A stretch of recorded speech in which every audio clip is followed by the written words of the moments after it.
जरूरी सूचना है आप सभी स्टूडेंट्स के लिए, स्टडी फॉर सिविल सर्विसेज का Android app Google play store में आ चुका है, उसको प्लीज तुरंत इंस्टॉल कर लीजिए।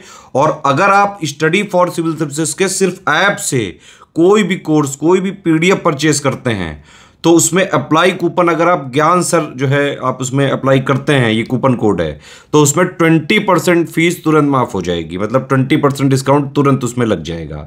ज्ञान सर लिखना है, नॉर्मली ज्ञान सर स्मॉल लेटर में है सब कुछ, कोई स्पेस नहीं, कोई कॉलम नहीं, सिर्फ ज्ञान सर GYANSIR। इस तरह से अगर कूपन कोड लगाते हैं आप ऐप में बाई करने से पहले, जो अप्लाई कूपन वाले में आता है, तो 20% का डिस्काउंट तुरंत मिलेगा। वीडियो देखिए। नमस्कार साथियों, स्वागत है आप सभी का स्टडी फॉर सिविल सर्विसेज में। ये क्लास है हमारी इन्वायरमेंटल साइंस की, और इन्वायरमेंटल साइंस में हम पढ़ रहे हैं प्रदूषण। और प्रदूषण में जो आज की हम बात करेंगे वो बात होगी नाभिकीय आपदाओं की, यानी एक तरीके से आपदा का ये टॉपिक जो है हम यहाँ पर पढ़ रहे हैं। तो आज हम बात करेंगे न्यूक्लियर डिजास्टर की। नाभिकीय आपदाएं क्या होती हैं और कौन कौन सी महत्वपूर्ण नाभिकीय आपदाएं हुई हैं जो पेपर में पूछी जाती हैं, जरा उनके बारे में भी बात करेंगे। देखो भाई, नाभिकीय ऊर्जा कई पर्यावरणीय और सामाजिक समस्याओं के लिए एक विकल्प प्रदान करता है, बिल्कुल सही बात है, परंतु उससे कई गंभीर समस्याएं भी उत्पन्न होती हैं। यद्यपि यह पर्यावरण के अनुकूल है, किंतु आर्थिक दृष्टि से इसका बोझ अभी नहीं उठा सकते। नाभिकीय संयंत्रों से दुर्घटनाओं का संभावित खतरा होता है, जो पर्यावरण में खतरनाक रेडियोधर्मी सामग्री को उत्सर्जित कर सकते हैं। समस्याएं दोनों ओर की हैं, परमाणु आपदाएं और उनका घटित होना, और परमाणु नाभिकीय संयंत्रों द्वारा उत्पन्न अपशिष्टों का सुरक्षित निपटान, ये दोनों ही समस्याएं हैं।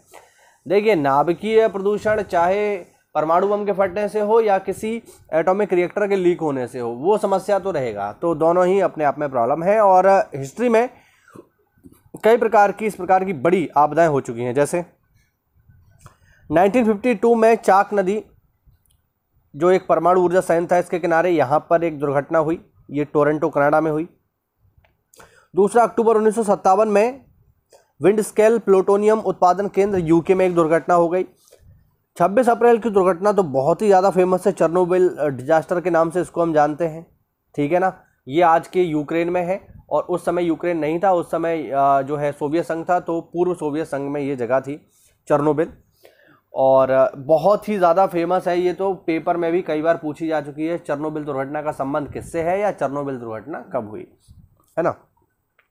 नवंबर 1955 में मोन्जू जापान में भी इस प्रकार की एक नाभिकीय दुर्घटना हो चुकी है।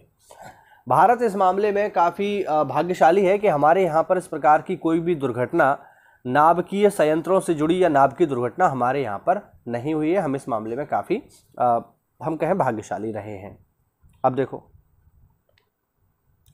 अगर हम देखें पर्यावरण पर परमाणु आपदाओं का क्या प्रभाव पड़ता है, यदि इनकी बात हम करें, तो परमाणु रिसाव से हानिकारक प्रभाव जल्दी या धीमी गति से हो सकते हैं। परमाणु विकिरण के घातक और तत्काल प्रभाव होते हैं। सब जानते हैं कि विश्व युद्ध दूसरे के दौरान, जब सेकेंड वर्ल्ड वॉर हो रहा था, तब जापान के हिरोशिमा और नागासाकी में इनके प्रभावों को सभी ने देखा, बिल्कुल सही बात है।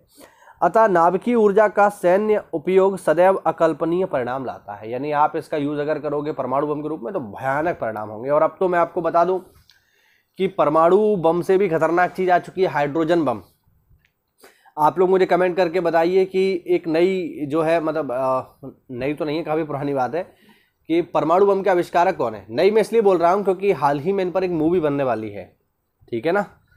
तो ये काफ़ी फेमस है व्यक्ति। चलिए मैं आपको बता ही देता हूँ, वो व्यक्ति हैं रॉबर्ट ओपनहाइमर। रॉबर्ट ओपनहाइमर जो है अमेरिका में जो परमाणु बम चल रहा था, उसके जो है ये हेड थे। जब जो परमाणु बम बना था अमेरिका में, उसके ये हेड थे रॉबर्ट ओपनहाइमर, है ना। तो ओपनहाइमर बहुत ही महत्वपूर्ण व्यक्ति हैं। और मैं आपको ये भी बता दूं कि जो परमाणु बम बना था, इसके प्रोजेक्ट का नाम था प्रोजेक्ट मैनहट्टन। तो ये भी कभी कभार पेपर में पूछ लेता है, तो ध्यान रखना।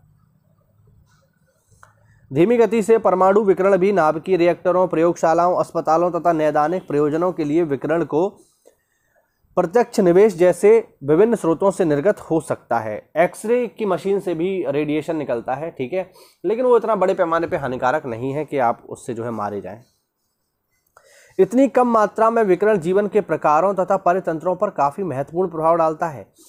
अब यह प्रचलित हो गया है कि कम मात्रा में लगातार जारी किए जाने वाला परमाणु विकिरण की मात्रा बहुत हानिकारक हो सकती है। देखिए, अगर आप एक आध बार इसके संपर्क में आ रहे हैं तो कोई दिक्कत नहीं। जैसे एक्सरे है, अब एक्सरे जब होता है तो भगवान ना करे कभी आपको एक्सरे करवाना पड़े, लेकिन जब भी हम करवाते हैं तो क्या होता है, मुश्किल से वो हमें 1 से 2 सेकंड एक्सरे के सामने खड़ा रखता है बस।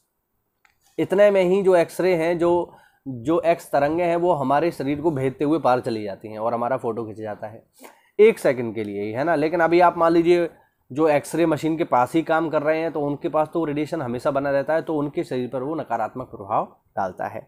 ठीक है, इसके कारण बचपन से होने वाले रक्त कैंसर, ल्यूकीमिया इसे कहा जाता है, ध्यान रखना, गर्भपात, कमजोर बच्चे, शिशु मृत्यु, बढ़ता हुआ एड्स का खतरा तथा अन्य प्रतिरक्षा विकारों और बढ़ती हुई अपराधिता भी हो सकती है। ठीक है, ध्यान रखना। और लास्ट पॉइंट इसमें, भूमिगत बम परीक्षण बहुत थोड़ी मात्रा में विकिरण छोड़ता है जो भूमिगत जल में पहुंच जाता है। जैसे हम जब एटॉमिक टेस्ट करते हैं तो हवा में तो कर नहीं सकते, पानी में भी नहीं कर सकते, सुनामी आ जाएगी। हवा में करेंगे तो चारों रेडिएशन फैल जाएगा। तो एटॉमिक टेस्ट किया कहाँ जाता है, तो एटॉमिक टेस्ट किया जाता है ज़मीन के नीचे। और ज़मीन के नीचे जब आप उसे करोगे तो ऑब्वियस बात है ज़मीन के नीचे पानी है जो प्रदूषित हो जाता है। यह रेडियोधर्मी पानी पौधों की जड़ों के माध्यम से सोख लिया जाता है। यह रेडियोधर्मिता खाद्य श्रृंखला में प्रवेश कर जाती है। अब जड़ से पहुंच गया पौधे में, पौधे को खा लिया बकरी ने, बकरी को खा लिया इंसान ने, तो उसमें पहुंच गया नहीं पहुंच गया, जिससे यह पौधे, पशु और मनुष्य के संपर्क में आता है। ऐसी रेडियोधर्मिता दूध में भी पाई जाती है। आप ये सोचो, मान लीजिए एक पौधा है, उसने ज़मीन से पानी खींचा, वो पानी रेडियो एक्टिव है या उसमें रेडियोधर्मिता है कहीं ना कहीं थोड़े स्तर पे। अब उस पौधे को खा लिया किसी गाय ने, उस गाय ने दूध दिया, वो दूध आपने पी लिया तो आपके अंदर भी पहुंच गया ना। तो बस ये सारी समस्याएं हैं।